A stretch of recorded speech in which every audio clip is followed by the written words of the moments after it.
Selamat sore semua. Halo, selamat sore. Ya, ya mungkin untuk webinar kali ini bisa dimulai saja karena waktunya sudah menunjukkan pukul 4 sore ya. Sambil kita nunggu teman-teman yang lain nih untuk join di webinar kali ini. Mungkin boleh kenal-kenalan nih dari teman-teman yang ada di sini nih, kira-kira dari mana aja, dan kira-kira untuk saat ini asalnya dari mana aja nih teman-teman yang ada di webinar kali ini. Mungkin bisa ditaruh di kolom chat nih. Ada yang dari Jambi, Karin. Halo Karin dari Jambi. Terus dari mana lagi nih? Ada dari Tegal. Wah, halo. Ada yang dari Bogor, ada yang dari Samarinda, Bekasi, Sulawesi, Manado, Makassar, Jogja. Wah, banyak banget nih dari berbagai daerah ikut di webinar Bisik kali ini. Dari Bangka Belitung nih, halo Yunisari.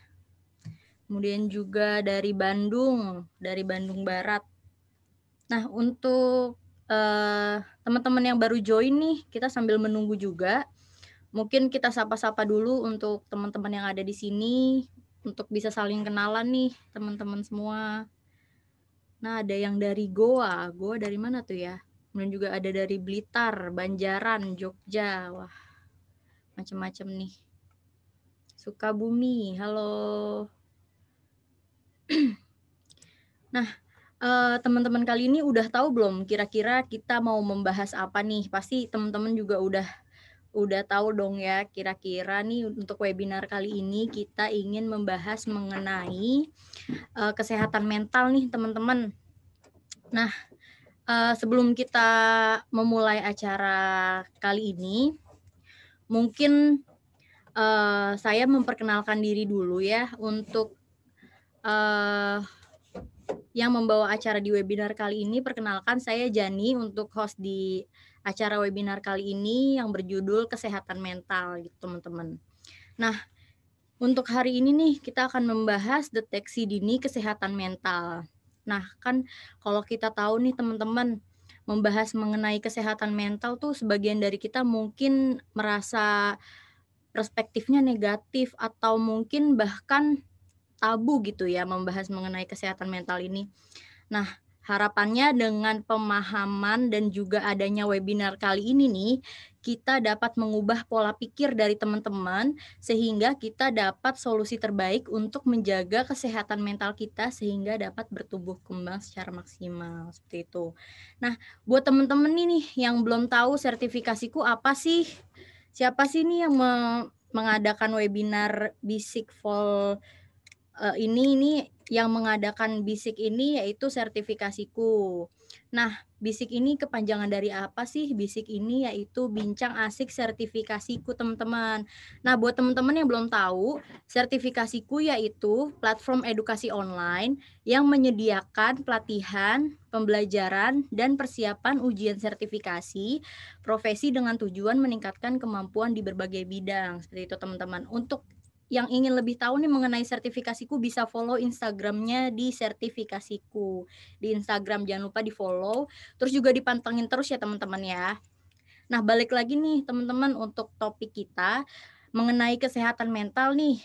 Kan di saat pandemi seperti ini nih sangat penting, gak hanya sekedar kesehatan fisik, kita juga harus memperhatikan protokol kesehatan, tapi kita juga perlu nih teman-teman untuk memperhatikan kesehatan mental kita. Nah, karena dengan mental yang kuat, mental yang sehat diharapkan juga akan menunjang badan kita dan kesehatan fisik kita gitu, teman-teman. Nah, untuk sesuai dengan judul dari webinar kita yaitu Let's Care for Our Mental, deteksi dini kesehatan mental. Mari kita hadirkan di sini narasumber terkait, ada Dr. Juwita Valen selaku General Practitioner. Halo Dok, selamat sore Dr. Juwita Valen. Halo, Assalamualaikum. Halo. Selamat sore teman-teman. Halo Dok, selamat sore. Apa kabar Dok? Alhamdulillah baik. Gimana kabarnya Mbak dan teman-teman? Iya, baik tuh? Mbak. Alhamdulillah baik. Alhamdulillah, ya.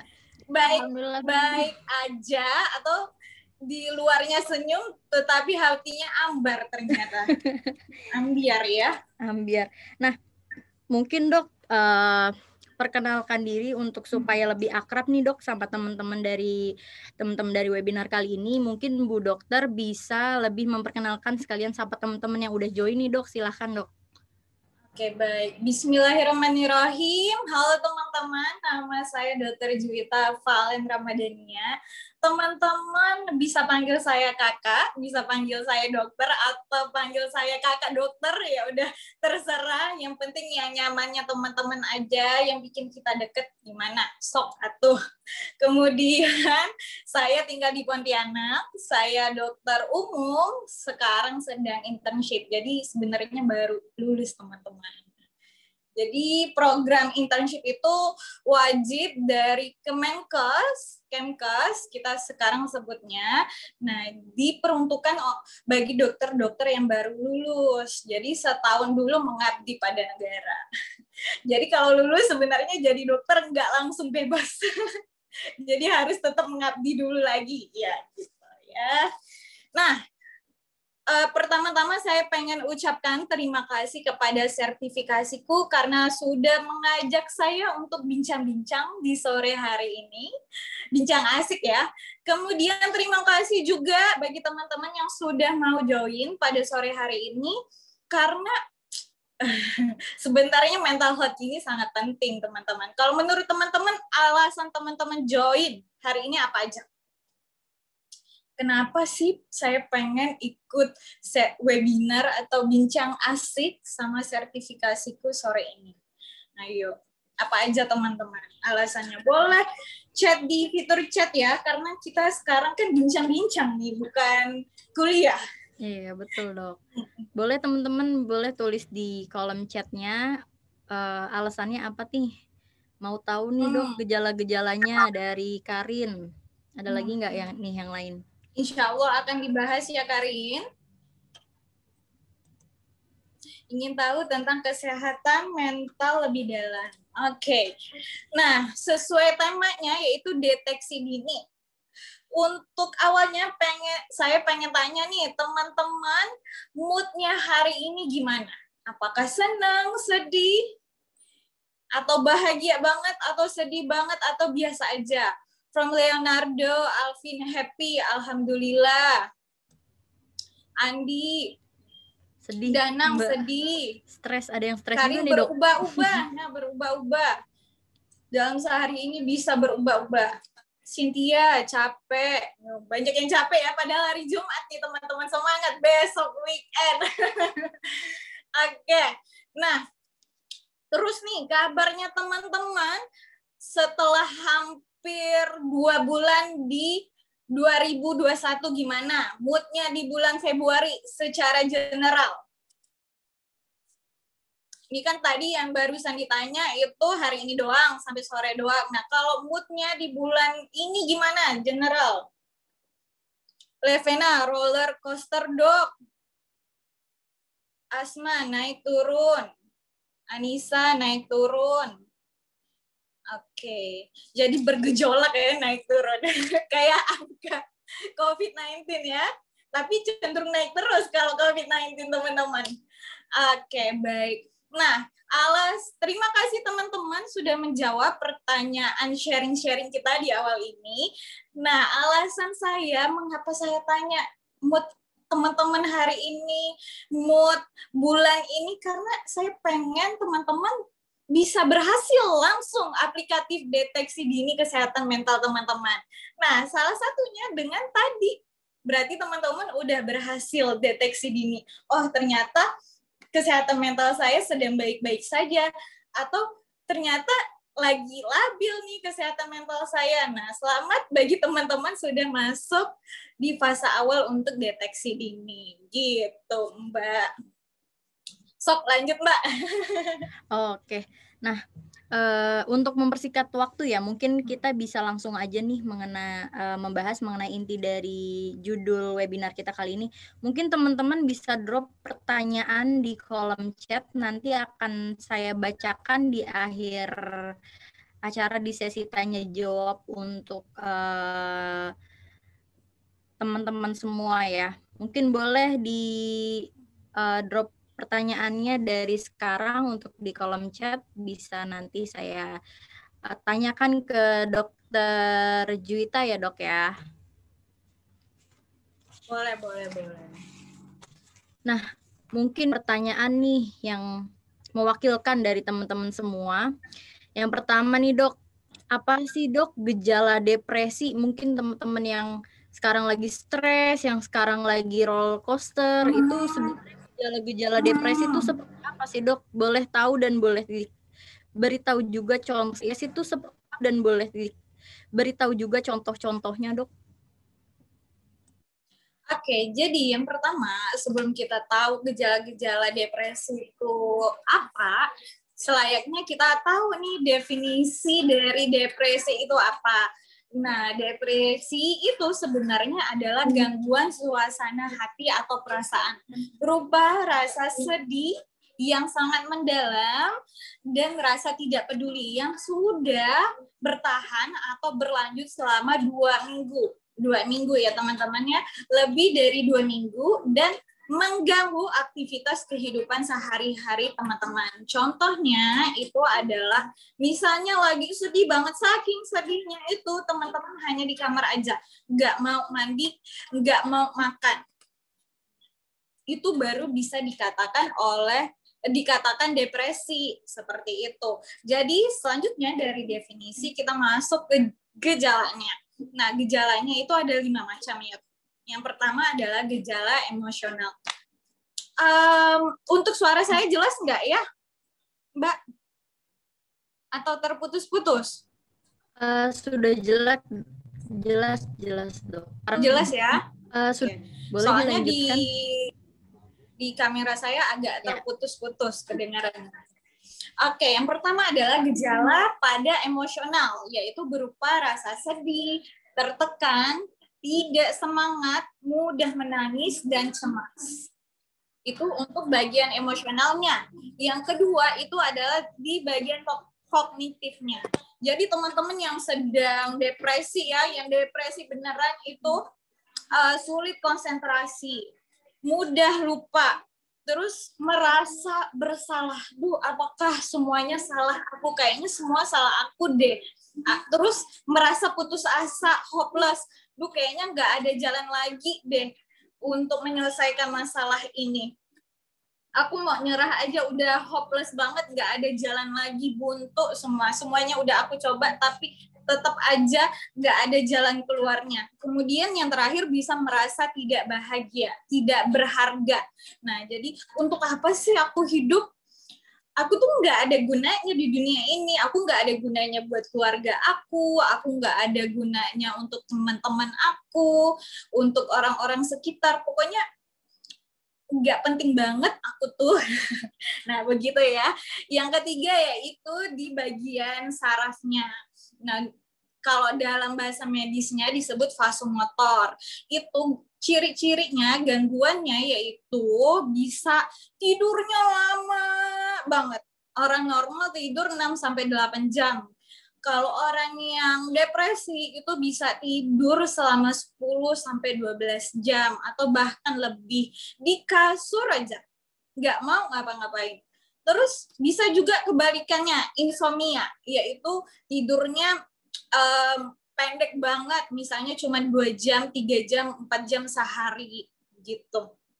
Terus bisa juga tidak mau makan sampai jatuh ke keadaan anoreksia.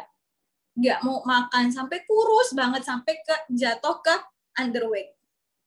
Terus bisa juga bahkan kebalikannya, yaitu masuk ke keadaan hiperfagia namanya kalau dalam bahasa medis ya, itu pengennya makan terus. Udah makan ini, makan itu, ini lagi, grab ini, grab itu. Iklan ya jadinya. Order ini, order itu. Langsung nggak berhenti-berhenti. Nah, itu contohnya ya untuk yang neuronya, untuk bagian sarafnya. Yang keempat di bagian somatik. Somatik itu di bagian organ-organ tubuh. Contohnya itu di sistem pencernaan. Teman-teman bisa merasa jadi diare. atau merasa nggak bisa BAB, sulit BAB, konstipasi, atau bisa merasa kembung, mual, muntah, tuh sering banget tuh. Banyak banget pasien UGD yang datang-datang abis berantem sama pacarnya, apalagi pas malam minggu. Nah, ngeluhnya muntah-muntah dok, mual-mual, itu gangguan dari aktivitas lambungnya ya. Jadi kalau stres, asam lambung naik. Bisa jadi nyeri dada, jadi sesak, jadi nyeri perut, seperti itu. Itu untuk di bagian GI-nya atau gastrointestinal. Di bagian KV-nya atau kardiovaskular, nah itu juga bisa jadi sesak, nyeri dada. Kemudian juga ternyata bisa mengganggu di organ reproduksi. Jadi masalah headnya nggak teratur. Kemudian bisa bagi yang sudah berpasangan bisa gangguan seksual juga. Jadi malahnya aktivitas seksualnya berkurang atau malah jadi hyper gitu ya. Terus gejala-gejalanya yang lain adalah pusing, lelah, nyeri-nyeri, pegal-pegal, nyeri di badan, nyeri-nyeri di pinggang, nyeri-nyeri di sendi, semuanya include ya. Itu juga ternyata gejala dari depresi. Ada 4 tuh saya sebutkan. Dan yang terakhir adalah, mbaknya ada nggak ya? Soalnya di kamera saya mbaknya hilang nih. Nah, yang terakhir teman-teman yaitu ciri-cirinya bunuh diri. Jadi orang-orang yang depresi berat, depresi mayor itu sudah ada kepikiran ingin mati dan malah melakukan sesuatu yang menyakiti diri. Melakukan bunuh diri seperti itu. Nah, oke, karena mbaknya nggak respon, kita lanjut aja ya. Pertanyaan selanjutnya nih, misal kita sudah tahu definisi, udah tahu gejalanya. Nah, lanjut ke apakah depresi itu normal apa enggak sih dok? Gitu. Wajar kalau depresi manusia itu di populasi di seluruh dunia berdasarkan penelitian 20% pernah mengidap depresi dalam satu fase hidupnya. Jadi 20% orang pernah menderita depresi. Jadi sebenarnya wajar banget karena angka 20% itu besar. Dan ada teori nih teman-teman, FYI nih, karena anak muda suka FYI, teori dari seorang peneliti atau guru besar bernama Kubler-Ross Grief Cycle namanya. Teman-teman mungkin sudah tahu. Yang pertama adalah ini cara orang menghadapi suatu masalah. Yang pertama adalah denial. Duh, nggak mungkin deh gue diputusin. Masa gue yang sekece ini diputusin sih? Nah gitu ya. Denial. Aku tuh nggak mau diputusin. Kenapa kamu putusin aku? Itu denial. Kemudian yang kedua, anger. Jadi marah-marah. Marah-marahnya ke semua orang kalau dia diputusin. Nggak boleh diajak ngomong dikit, udah senggol bacok. Nah, kemudian yang ketiga adalah bargaining. Ayo, nggak apa-apa sih putus, tapi kenapa kita nggak nyambung aja gitu? Kan masalahnya bisa diselesaikan. Gitu. Bargaining, teman-teman. Yang keempat adalah fase sedihnya. Duh, kenapa gue diputusin? Karena gue nggak berharga, karena gue salah mulu, karena gue kurang ini, kurang itu, semua insecure masuk ke dalam kepala. Gitu. Nah, masalahnya di sini, teman-teman. Kalau fase sedih ini berlanjut terus, bakal jatuh ke depresi. Sebenarnya sedih diputusin itu normal, nggak apa-apa, itu manusiawi, nangis manusiawi. Cuman yang salahnya kalau berkelanjutan. Kalau berkelanjutan bisa jatuh ke fase depresi. Depresi lama-kelamaan bisa jatuh ke depresi mayor, bisa ke suicidal atau suicide. Nah, jadi harus hati-hati. Fase kelima, bagi orang yang udah move on nih, menerima apa adanya, berdamai dengan keadaan, masuk ke fase acceptance. Jadi menerima kalau gue diputusin nggak apa-apa, berarti gue akan dapat seseorang yang lebih baik gitu. Itu ya, udah cerita banyak nih Mbak tentang definisi, gejala, depresinya. Ya. Mungkin nih buat teman-teman semua yang lagi mengalami fase ini nih, yang sampai nggak bisa tidur atau misalnya nggak mau makan, terus juga sampai muntah-muntah, itu ternyata ngaruh juga ya dok, sama misalnya nih dari teman-teman ada yang baru putus nih sama pacarnya, terus ternyata konsultasi ke dokter, misalnya sampai muntah-muntah, pala pusing, nggak mau makan, terus jadi sakit lambung misalnya seperti itu ya dok ya, bisa jadi gejala-gejala itu yaitu gejala-gejala depresi nih. Nah, Bisa jadi, tapi ya. bisa jadi juga karena sedih biasa aja, sedih normal gitu, rata-rata yang nggak masuk ke kategori depresi. Nah, mungkin dok dari pemaparan yang tadi dokter paparkan nih, sebenarnya seberapa parah sih penderita kecemasan atau depresi yang memerlukan perawatan nih dok? Maksudnya memerlukan penanganan lebih lanjut nih? Baik, jadi mungkin pertanyaannya bisa disimpelkan begini ya, kapan saya harus ke dokter atau ke psikolog atau ke psikiater? Teman-teman harus juga tahu bedanya psikolog sama psikiater. Psikolog itu hanya terapi perilaku. Dia ngomongnya seputar humanitarian kalau bahasa itunya ya, jadi tentang kemanusiaan. Nah, kalau si dokter spesialis kedokteran jiwa atau psikiater itu men-treat seseorang yang sudah mendiagnosis seseorang, terus bisa terapi perilaku, bisa juga dengan include terapi obat-obatan. Jadi obat-obatan hanya boleh diberikan oleh psikiater, bukan psikolog. Nah, psikolog hanya untuk terapi perilaku. Pertanyaannya, kapan saya harus ke psikolog atau ke psikiater? Nah, jadi saat teman-teman sudah merasa lelah banget, nggak mampu menahan semua beban yang ada di bahu ini, di punggung ini, terus itu ciri-ciri pertama. Yang kedua, ciri-cirinya adalah pemikiran untuk bunuh diri, menyakiti diri sendiri atau menyakiti orang lain. Nggak harus bunuh diri kayak goret-goret badan, tangannya, pakai silet, juga segera ke psikolog dan psikiater. Intinya kalau kamu nggak enak, udah merasa nggak enak, nggak mampu, silahkan cari bantuan. Gitu, ke psikolog atau ke psikiater. Nah dok, berarti untuk solusi untuk mengatasi rasa sedih yang berlebihan nih, seperti kayak menyendiri atau bahkan perasaan untuk menyakiti diri sendiri, ini bagaimana nih dok untuk solusinya dok? Apakah kita langsung harus ke psikiater atau misalnya kita masih bingung nih, ini kenapa sih di dalam diri kita tuh ada apa sih sebenarnya kayak gitu? Oke, tentang sedih ya. Oke.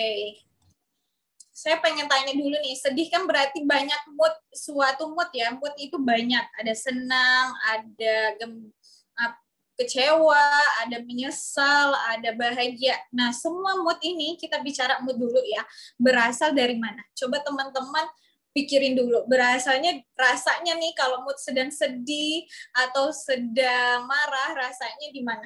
Di dada atau di hati atau di mana? Kalau Mbak di mana rasanya? Kalau saya sih biasanya di hati dok. Oke, di hati di mana? Di hepar sini. Di hati jadi merasa nyesek gitu dok. Tuh gimana tuh dok? Tuh dok, nyesek pegangnya dok dimana, ke pegangnya? hati. Di sini dok. Oke, jadi sebenarnya teman-teman, semua perasaan baik sedih yang akan kita bahas ini adanya berasalnya dari otak. Sebenarnya di sini, bukan di sini ya teman-teman.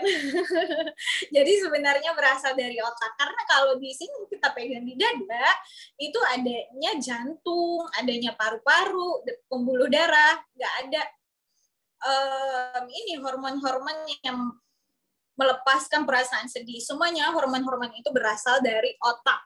Nah, jadi kita bahas sedikit nih tentang otak ya teman-teman. Otak itu bisa menjadi pusat kita mengatur sedih atau mengatur kebahagiaan. Jadi kalau di imaging, di gambaran otak, kalau misalnya di MRI, nah bedanya orang yang sedih terus sama bedanya orang yang normal, itu kalau orang yang normal kelihatannya pas di imaging itu gambarnya banyak lampu-lampunya, terang. biasa kan teman-teman kalau ngeliat gambar ada gambar kuning-kuningnya, hijau-hijaunya, oren-orennya, nah itu dia terang, orang yang normal. Orang yang depresi, orang yang sedih berkelanjutan, itu otaknya redup. Cahaya di otaknya redup. Nah, kenapa? Karena dia ada gangguan di sistem mood-nya. Di mana sih sistem mood itu di otak? Yaitu di sistem limbik. Sistem limbik itu mengatur mood. Nah, kemudian selain sistem limbik, ada yang namanya amigdala. Amigdala itu adalah pusat fear, pusat ketakutan.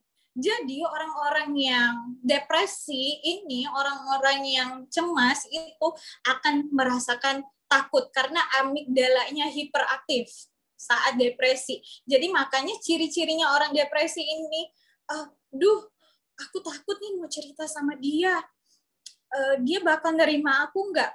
Bakal nerima perasaan aku yang kayaknya lemah. Nanti dikatain lemah, dikatain nggak kuat, labil. Jadi orang-orang yang depresi itu cenderung takut karena amigdalanya hiperaktif, teman-teman. Kemudian selain sistem limbik, selain amigdala ada yang namanya frontal lobe. Jadi di otak itu dibagi beberapa lobus. Nih, lobus depan ini namanya dari sini sampai sini itu frontal lobe. Lobus frontal. Nah, apa sih fungsi lobus frontal? Yaitu untuk yang pertama kontrol perilaku. Yang kedua yaitu untuk penyelesaian masalah atau problem solving. Yang ketiga adalah produksi bahasa. Jadi orang-orang yang depresi itu kalau di gambaran tadi frontal lobe-nya itu redup banget dibandingkan orang yang normal. Nah, makanya di saat teman-teman yang beneran depresi itu, maka akan sulit memecahkan masalah dan pasti butuh bantuan. Begitu teman-teman. Karena memang cenderung dari otaknya itu ada gangguan. Yang kedua, pasti sulit untuk berbicara ke orang lain. Nah, cerita. Nah, makanya juga perlu teman-teman di sini perlu self aware terhadap teman-teman yang lainnya. Wah, ternyata teman aku depresi ya gitu. Jadi dari gejala-gejala yang tadi dipaparkan bisa membantu nih teman-teman untuk deteksi dini keluarganya atau teman-teman lainnya biar saling membantu gitu. Yang lainnya setelah otak yang bekerja itu adalah hormon, terutama stres hormon. Di saat teman-teman stres, hormon itu meningkat, yang namanya kortisol. Nah, kortisol itu dan hormon-hormon stres lainnya bisa menyebabkan tekanan darah tinggi, bisa menyebabkan nadinya jadi cepat, jadi deg-degan, berdebar. Jadi intinya teman-teman kalau misalnya mau sehat fisik, mentalnya harus sehat juga, gitu ya. Nah, Dok, ada lagi nih pertanyaan. Apakah self love itu berpengaruh dan dapat mengurangi depresi nih, Dok? Baik. Self love itu sebenarnya ada beberapa kategori yang pastinya membantu untuk mengurangi depresi. Yang pertama, apa sih self love itu? Yaitu menerima diri secara apa adanya, baik kelebihan, kekurangan, baik keadaan di lingkungan sekitar. Jadi nggak hanya kelebihan dan kekurangan diri, tapi menerima juga misalnya, oh adik saya sebenarnya seperti ini, oh ibu saya seperti ini, oh lingkungan teman saya seperti ini. Jadi menerima apa adanya gitu, baik diri sendiri dan orang lain serta keadaan. Status ekonomi saya seperti ini. Jadi itu namanya self love. Nah, terus teman-teman, self love ini ada 5 kategori. Yang pertama yaitu self awareness. Jadi kalau bisa dikatakan teman-teman nanti self love-nya paripurna, yaitu bisa menerapkan 5 kategori ini ya. Yang pertama adalah self awareness. Jadi sadar terhadap perasaan teman-teman sekarang. Contohnya tadi pertanyaannya, apa yang sedang teman-teman rasakan sekarang, mood-nya apa? Itu namanya self-awareness. Yang kedua adalah self-worth. Jadi mengetahui bahwa diri teman itu berharga, ada gunanya, ada tujuannya, diciptakan di dunia ini. Sayang terhadap dirinya sendiri. Yang ketiga adalah self-esteem. Ini berkaitan dengan self-worth. Kalau teman-teman udah tahu harga diri teman-teman, teman-teman bisa percaya diri, self-esteem yang bisa meningkat. Yang keempat yaitu self-care. Pasti udah banyak banget dibahas di sosial media, juga banyak poster-poster edukasinya. Nah, sebenarnya self-care itu bagian dari komposisi dari self-love. Nah, self-care itu sebenarnya gimana sih, Dok, Kak? Nah, jadi, self-care itu banyak banget dan harus holistik dari apa yang kamu lihat. Misalnya, contohnya dari melihat itu kita lagi bad mood, self-aware nih, oh saya lagi bad mood, terus self-care-nya saya nonton komedi. Terus apa yang kamu dengar? Nah, putar musik-musik yang menyenangkan hati. Kemudian apa yang kamu sentuh? Misalnya menyentuh barang-barang yang kamu senangin, buku, magazine. Nah, begitu. Ya, teman-teman, untuk self-care. Jadi harus holistik, yang dilihat, yang didengar, yang di-touch, disentuh. Yang kelima, kategori atau pilar dari self-love itu adalah self-compassion. Self-compassion itu berdamai dengan keadaan. Jadi, oh, ada sesuatu masalah nih, bisa saya kontrol apa enggak? Kalau enggak bisa dikontrol, ya berdamai dengan hal tersebut. Kita enggak, sebagai manusia kita enggak bisa memaksakan gitu kan. Emang ada hal-hal yang nggak bisa kita kontrol. Begitu ya, Mbak. Nah, mungkin banyak juga nih teman-teman di luar yang belum tahu nih atau belum teredukasi nih, Dok, bahwa mental illness itu ada gitu ya. Dan timbulnya stigma negatif dan menjadi aib. Nah, bagaimana sih tanggapan dari dokter nih terkait persepsi orang yang salah kaprah terkait menilai bagaimana yang pergi ke psikiater tuh kayaknya orang gila deh gitu. Padahal sebenarnya nggak semua ya, mungkin karena mereka ada stres atau depresi atau misalnya ada keluhan lain gitu ya, Dok, ya. Cuman dari stigma-stigma orang atau stigma-stigma orang awam biasanya untuk orang-orang yang ke psikiater tuh berarti kayaknya ada gangguan jiwa atau berarti gila gitu. Itu gimana tuh, Dok? Oke, baik Mbak dan teman-teman. Jadi inilah salah satu tujuan dari dibentuknya webinar ini ya. Jadi teman-teman bisa self-aware terhadap mental illness. Jadi bisa membantu teman-teman yang lain atau para pelayan kesehatan mental jiwa ini untuk meningkatkan kecerdasan atau literasi pada masyarakat tentang kesehatan mental. Nah, sebenarnya mental illness ini sama aja dengan penyakit-penyakit lainnya yang kalau ke dokter. Jadi misalnya pusing berobat, ya sama aja, nggak bikin seseorang itu dikatakan gila, nggak bikin seseorang itu dikatakan nggak normal atau otaknya kurang 1 ons, enggak gitu teman-teman, sama aja dengan penyakit-penyakit lainnya. Bahkan menurut penelitian ini 1 di antara 4 orang itu menderita mental illness sesungguhnya. Jadi mungkin teman-teman kalau berkeluarga, di keluarganya ada anggotanya 4, ibu, ayah, teman-teman, terus adiknya. Nah, itu kan ada 4 orang, berarti salah satunya itu mungkin punya gangguan mental illness, cuman teman-teman nggak tahu aja. Dan disinilah peran penting teman-teman untuk membreak stigma yang ada. Mari kita sama-sama ya bantu masyarakat Indonesia cerdas tentang kesehatan jiwa atau mental. Nah, mungkin buat temen-temen nih berarti bisa dibedain ya, untuk yang ke psikiater itu belum tentu dia ada gangguan jiwa gitu ya, Dok, ya berarti. Nah, mungkin bisa kita lanjutkan nih, Dok, untuk pertanyaannya. Iya, boleh. Ya, mungkin kapan Saya sih? sambil minum ya. Boleh, Dok.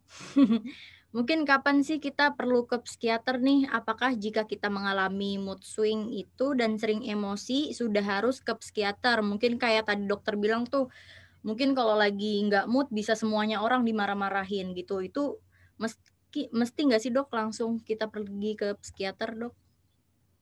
Oke, jadi tadi di awal juga sudah saya paparkan, jika teman-teman merasa sudah terganggu banget, kewalahan banget, butuh bantuan, silahkan ke psikolog atau ke psikiater terdekat.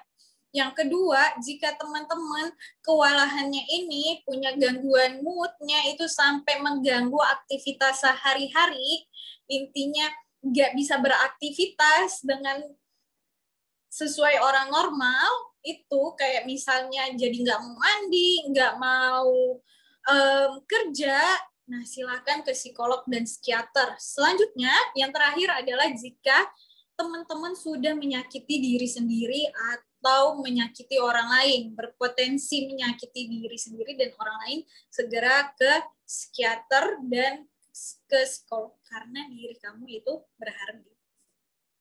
Nah, buat teman-teman nih yang masih mungkin karena stres atau depresi menyakiti dirinya dengan silet-silet atau misalnya menyakiti dirinya sendiri, mungkin bisa dipikirkan lagi bahwa dirinya sendiri itu berharga gitu ya dok ya. Mungkin bisa kita lanjut baca pertanyaan dari teman-teman nih. Kayaknya udah banyak nih pertanyaannya dok. Boleh saya bantu bacakan ya dok ya? Nah mungkin dari atas dulu nih. Nanti saya bantu bacakan dari pertanyaan teman-teman. Nah dari M Pratama nih. Halo M Pratama. Untuk pertanyaannya dok, bagaimana cara kita beradaptasi dengan perubahan definisi kebahagiaan masa lalu dan sekarang? Misalnya nih yang dahulu tanggung jawab kita hanya kepada diri kita sendiri dan orang tua, tidak secara langsung, sehingga kebahagiaannya relatif mudah tercapai. Sekarang tanggung jawabnya kepada keluarga dan orang tua sehingga aturan kebahagiaan menjadi berubah. Nah, itu gimana tuh, Dok? Jawabannya bisa dijawab untuk M Pratama. Dari M Pratama, gimana cara mendefinisikan kebahagiaan? Gimana tadi Mbak pertanyaannya yang awalnya dari keluarga dan diri sendiri, ya, ke tanggung jawabnya ke? Untuk tanggung jawabnya kepada keluarga dan orang tua, sehingga aturan kebahagiaannya menjadi berubah. Begini, jadi definisi bahagia seseorang itu berbeda-beda, definisi sukses seseorang itu beda-beda, jadi nggak bisa disamaratakan. Dan sebenarnya kita tuh harus belajar belajar unlearn hal-hal yang sudah menjadi standar di masyarakat. Sebenarnya standar di masyarakat itu tidak harus menjadi standar pada diri sendiri, pada kamu. Nah, kebahagiaan itu juga tidak bisa digantungkan pada orang lain. Tidak bisa digantungkan pada orang tua, tidak bisa digantungkan pada keluarga. Kebahagiaan itu muncul pada diri sendiri. Mau kamu sukses apa, bahagiain orang tua, bahagiain diri, keluarga kamu, tapi kamu tidak bisa memvalidasi diri sendiri, kamu nggak akan bahagia, nggak akan pernah cukup. Jadi sesungguhnya kebahagiaan yang paripurna yaitu berasal dari diri sendiri, gitu. Jangan menggantungkan harapan pada orang lain. Nah, sudah terjawab ya M Pratama ya. Nah, kita lanjut nih dok untuk pertanyaan selanjutnya. Dari Karin nih, halo Karin. Dok, menurut dokter, kalau misalnya yang sedih banget sampai pingin coba self-harm itu apakah sudah bisa dibawa ke psikiater? Untuk alasan sedihnya sebetulnya sepele, tapi ketika merasa sedih rasanya ingin mengakhiri hidup. Waduh, jangan sampai ya Karin ya, sampai mau mengakhiri hidup tuh. Oke, Karin. Jika Karin atau teman-teman sudah berpikiran untuk bunuh diri, untuk menyakiti diri sendiri, itu udah masuk ke fase suicidal. Nah, suicidal itu udah hanya baru pikiran, belum melakukan tindakan. Dan suicidal itu sudah termasuk kategori untuk ke psikolog atau ke psikiater. Jadi saran saya, Jika Karin merasa seperti itu atau teman-teman di sini merasa seperti itu, segera cari bantuan. Ya, Karin? Nah, gitu Karin, mungkin jawabannya jika misalnya memang ngerasa masih terus seperti itu bisa langsung ke psikiater ya dok ya. Nah, jangan sampai enggak ya Karin. Iya tuh jangan sampai enggak, nanti malah ini mau mengakhiri diri gimana ya dok ya. Nah dari Aji Setiawan nih, halo Aji Setiawan, untuk dok bagaimana cara mengobati baper, overthinking, over expectation terhadap pasangan atau gebetan, sudah dibawa ke psikolog tapi belum sembuh sampai hari ini, mungkin bisa dijawab. Oke. Jadi yang pertama sama kayak awalnya pada yoga tadi ya, Pratama ya. Jadi kebahagiaan itu bukan berasal dari diri sendiri, apalagi berasal dari ekspektasi. Karena manusia itu tempatnya kecewa.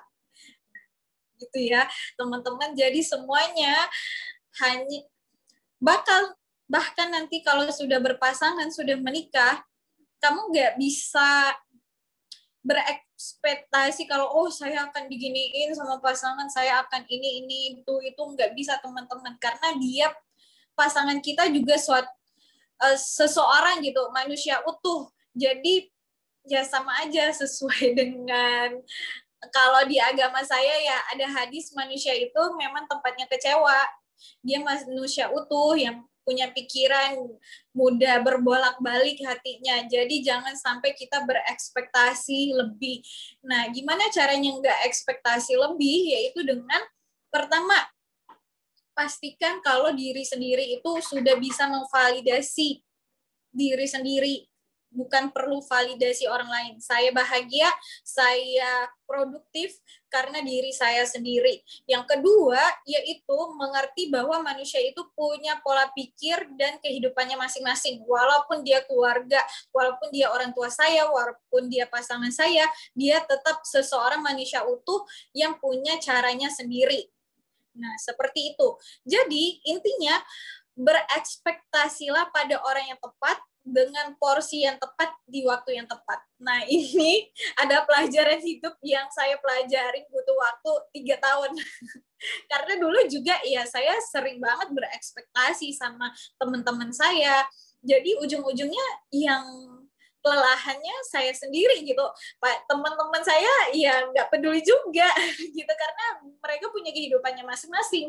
Jadi itu kuncinya, belajar berekspektasi pada orang yang tepat, waktu yang tepat, dan porsi yang tepat. Seperti itu. Itu untuk ekspektasinya ya. Untuk overthinkingnya, biar nggak overthinking lagi gimana dok ya? Biasanya nih teman-teman milenial ini biasanya ceritanya malam-malam nih, abis beraktivitas seharian, udah matiin lampu, tiba-tiba kepikirannya ini itu masa lalu, yang ini itu yang menyakitkan, semuanya muncul, terus tiba-tiba nangis, nah gitu ya. Nah, biar nggak sering overthinking, teman-teman silahkan tulis apa aja yang teman-teman pikirkan. Saya merasa ini, saya ngingat ini, saya merasa ini. Terus tanyakan pada diri sendiri, apakah pikiran ini penting untuk saya pikirkan? Kalau nggak penting ya udah, saat dia masuk nggak usah di-reject, tapi di-let go. Itu teknik meditasi namanya noting, nanti ada. Jadi jika ada pikirannya masuk, kita hanya mengobservasi mereka masuk, terus let go. Kayak misalnya kita berada di tepi jalan, mobil yang ini masuk, tentang pikiran saya dulu dibully di sekolah, terus nanti ada pikiran ini masuk, tidak. Nah, saat pikiran itu masuk, kita hanya observasi di pinggiran jalan, terus biarin mobilnya keluar. Gitu, teman-teman. Itu untuk membiasakan diri agar tidak overthinking. Nah, belajar letting go. Ya, untuk jawaban dokter yang tadi nih, mungkin kita harus berekspektasi pada orang yang tepat. Mungkin pertanyaan ini mirip-mirip nih dok, nyambung juga untuk dari Firlangga Satria. Dok mau tanya, apabila lingkungan kita tidak mendukung untuk pemulihan stres, depresi gimana? Misalnya keluarga, teman, tetangga udah nggak ada yang peduli masalah kita sehingga membuat kita jadi overthinking. Nah itu gimana tuh dok? Oke. Jadi sebenarnya tidak bisa dipungkiri juga kalau ternyata circle-nya kamu itu tidak menjadi support sistemnya kamu. Jadi misalnya mereka nggak peduli, nggak bantu kamu, nggak semangatin kamu, ya silahkan kamu mencari support system yang lebih baik. Cari teman-teman di luar teman-teman yang biasanya yang bisa support kamu ke peer consultation, atau misalnya kalau di sekolah kan ada BP ya, namanya guru BP. Kalau di kuliah itu ada namanya peer consultation. Jadi silahkan cari di situ yang bisa mensupport kamu agar bisa pulih bersama. Kemudian yang kedua, tanyakan ke diri sendiri dulu, kalau gue kayak gini terus wajar nggak sih mereka tuh jadi abai? Misalnya gue ngeluh terus nih, ceritanya ngeluh, hanya ngeluh dan cerita ke orang-orang. Wajar nggak sih kalau gue juga lelah ngedengerin elu gitu? Nah, jadi juga tanyain pada diri sendiri, apakah saya patut didengarkan gitu. Ya, teman-teman. Nah dok, kita lanjut lagi nih untuk pertanyaan dari Feni Febriana. Dok, aku sering insomnia sampai aku suka mengonsumsi obat alergi agar bisa mengantuk. Dan belakangan ini aku lebih suka menyendiri dibandingkan berinteraksi dengan orang banyak. Suka tiba-tiba nangis sendiri tanpa alasan. Apakah ini sudah termasuk fase stres, dok? Oke, jadi untuk insomnia ya, sebenarnya teman-teman itu kan yang bisa mendiagnosis insomnia itu psikolog atau psikiater ya.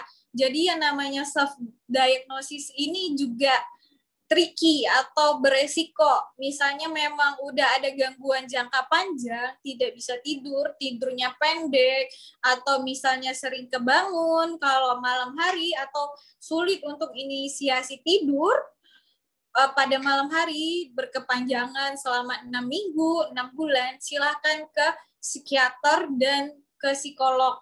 Nah, ini kenapa sih gangguan tidur ini sebenarnya bisa bikin teman-teman overthinking, bisa bikin teman-teman cemas. Karena di saat malam hari kita nggak ada kerjaan. Dan si otak ini suka, kalau diibaratkan laci, suka menyimpan memori yang negatif di depan, memori yang positif di belakang. Jadi cenderung memang akan merasa sering overthinking pada malam hari. Karena pikiran-pikiran negatif itu karena nggak ada pengalihan, nggak ada kerjaan kayak di siang hari, jadi muncul berdatangan semua bergelombang ya. Nah, jadi teman-teman, saya sarankan kalau memang udah gangguannya lama, silahkan ke psikolog atau ke psikiater. Tapi kalau memang masih ringan, silahkan teman-teman laksanakan self-care-nya. Jadi olahraga pada pagi hari, itu naikin level ini, stres hormonnya menurun, terus naikin happy hormone. Silahkan misalnya journaling, silahkan lakukan hal-hal yang teman sukai, biar nanti enggak ada gangguan mood, terus teman-teman bisa tidur awalan. Gitu. Kalau matiin HP-nya, terus bisa mandi di bathtub, nah, atau mandi air hangat, nah, malam-malam, biar teman-teman tidurnya awal. Jauhin HP, karena di HP itu ada screen yang namanya nanti ada hormon melatonin untuk tidur ya. Nah, si screen ini mengganggu hormonnya, jadi membuat kita alert terus, sadar terus. Jadi kalau kita matiin HP 2-3 jam, nggak lihat HP sebelum tidur, bisa lebih nyaman tidurnya. Oke? Ya, mungkin saya bacakan pertanyaan terakhir ya dok ya. Selamat sore dok, saya ingin bertanya mengenai bagaimana cara mengatasi panic attack sampai mengganggu kegiatan karena kecemasan yang berlebihan dan sampai sesak nafas serta kejadian yang sudah dilalui teringat kembali. Terima kasih dok. Oke, definisi panic attack bagi teman tadi itu apa? Panic attack yang sesungguhnya adalah teman-teman merasa kayak mau mati. Kayak mau mati sampai teman-teman minta dibawa ke UGD karena saking berdebar-debarnya keras banget. Nah, itu namanya panic attack. Sampai minta dibawa ke rumah sakit. Nah, beda dengan yang namanya nervous. Nervous itu cemas aja. Misalnya mau maju presentasi tugas sekolah, nah, atau tugas kuliah, terus nervous, jadi panik. Nah, itu beda lagi. Itu wajar gitu, nervous yang wajar. Nah, jika nervous ini wajar, teman-teman silahkan tarik nafas. Nah, saya ajarin ya teknik nafas yang benar itu gimana. Kalau lagi cemas, lagi deg-degan, pertama-tama teman-teman silakan pegang di perutnya, di dekat dada, di diafragmanya. Ada namanya teknik nafas 4-7-8. Jadi tarik nafas 4 detik. 1, 2, 3, 4. Tahan 7 detik. 1, 2, 3, 4, 5, 6, 7. Hembuskan 8 detik. 1, 2, 3, 4, 5, 6, 7, 8. Selama 8 detik. Yuk kita coba sama-sama ya. Harus dari mulut. Nah, coba saya peragakan, teman-teman ikut ya. Terus sampai harus di perutnya nih sama dadanya kerasa naik. Yuk, 1, 2, 3. 1, 2, 3, 4. Tahan. 1, 2, 3, 4, 5, 6, 7. Hembuskan. 1, 2, 3, 4, 5, 6, 7, 8. Jadi itu akan merasa enakan saat kamu panik. Nah, silahkan teman-teman ini laksanakan selama 5-10 kali. Bakal enakan, terus fokus saja bukan ke masalahnya yang sedang terjadi yang bikin panik, tapi fokus ke hitungan teman-teman. Nah, kemudian misalnya sudah lakukan teknik pernafasan seperti tadi, teman-teman silakan melakukan teknik grounding namanya, yaitu teknik pengalihan. Misalnya kalau lagi panik, tiba-tiba datang panik, teman-teman silahkan lakukan hal yang disuka. Misalnya suka baca buku, misalnya suka jalan-jalan, ya silahkan jalan-jalan, ya silahkan baca buku, silahkan dengar musik, seperti itu ya. Nah, tapi kalau teman-teman panic attack-nya yang memang bikin kayak mau mati, mau rasanya ke UGD, silakan teman-teman ke psikolog dan psikiater karena itu sudah gangguan. Tapi saya pengen teman-teman paham kalau sebenarnya merasa nervous, deg-degan, panik itu wajar, ya. Nah, baik nih. Mungkin dari teman-teman nih untuk pertanyaan-pertanyaan yang udah di drop ke kolom chat belum bisa dibacakan semua. Mungkin bisa langsung ditanyakan ke Bu Dokter ya, Dok ya. Mungkin bisa follow Instagramnya di boleh dikasih tahu Dok untuk Instagram atau di mana tempat teman-teman jadi bisa bertanya? teman-teman jika butuh bantuan, pengen tanya, atau nanti saya bantu share, ada namanya screening depresi. Nah, itu membantu teman-teman men-screening atau deteksi dini depresi pada diri teman-teman, bukan mendiagnosis ya. Bisa DM ke saya di @juwitavalenramadhani, @juwitavalen. Jadi nanti bisa saya bantu kirim. Gitu. Nah, boleh tuh teman-teman yang pertanyaannya belum bisa dijawab, boleh langsung DM ke Instagramnya Bu Dokter ya. Nah, terakhir nih Dok, karena waktunya sudah menunjukkan hampir pukul 5 nih. Boleh dong Dok, closing statement dari Bu Dokter, bagaimana cara untuk teman-teman semua, dan saran apa aja agar mereka lebih aware terhadap kesehatan mental. Oke, baik. Terima kasih ya. Pahami bahwa diri sendiri ini penting. Diri kamu berharga, diri kamu pantas bahagia, diri kamu ada tujuannya, manfaatnya di dunia ini. Dengan begitu kamu bisa hidup dengan lebih bahagia tanpa perlu validasi orang lain. Terima kasih. Nah, padat, jelas, tapi bermanfaat banget ya nih teman-teman nih. Mungkin dari teman-teman sekalian yang masih mau bertanya bisa langsung ke Bu Dokter saja ya teman-teman ya. Nah, ini ada salam juga nih dari Levana. Terima kasih Dok membantu sekali gitu Bu.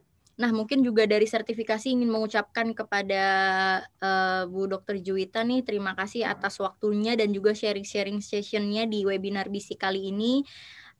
Untuk pemaparan dan pertanyaan yang tadi dan jawabannya sangat jelas ya, Dok ya. Terima kasih, mungkin untuk di lain waktu kita bisa bertemu dan berkolaborasi kembali ya, Bu Dokter. Amin. Sehat Terima selalu. kasih ya sertifikasiku dan teman-teman tetap sehat jiwa, sehat fisik. Sarangnya. Amin. Nah, makasih Dok. Mungkin Bu Dokter boleh live kalau misalnya memang mau live, Bu. Dan teman-teman semua jangan live dulu ya, karena habis ini dari saya ingin memberikan info terhadap teman-teman Saya terkait. dadah dulu ya. Oh iya, Dadah boleh. teman-teman. Assalamualaikum. Terima kasih, Dok.